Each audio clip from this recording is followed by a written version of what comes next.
मेहमान कदरदान आ रहे हैं प्रधान प्रत्याशी चंगूलाल। तो इनके स्वागत में आइए और एक सभा संबोधित किया गया है, वहाँ पे इनके मुखबिंदों से इनकी बारिश को सुनते हैं। अब की है काका तनी हमके जिता दी, चल के खटिया पे मोहर लगा दी, चल के खटिया पे मोहर लगा दी। अब की है काका तनी हमके जिता दी, चल के खटिया पे मोहर लगा दी। कुछ कह देब पूरा गौवा सिवान, जहिया बनो बहुत बढ़िया का बात है। जहिया बनब काका हम प्रधान, बन जाई झोपड़ी से पक्का मकान।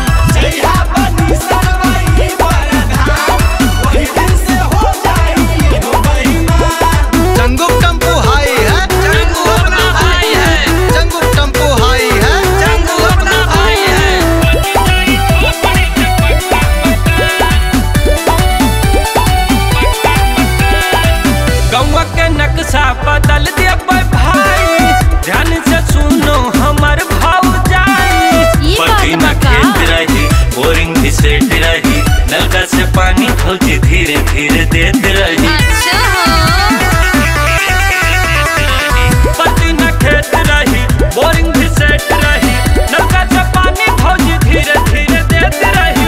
चाँद पे बना दे सबके मकान, जहिया बनो।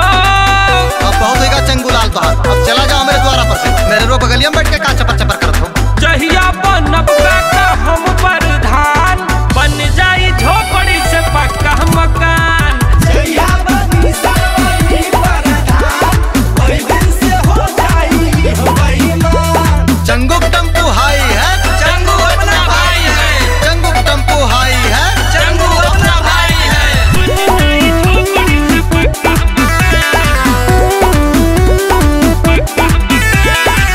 कबो शिकायत के मौका न पैबो, ऐसन चलाइब कि खुश हो जाइबो। खड़िया निशान मिला, आज ही जान मिला, खड़िया पे दी भौजी है पहचान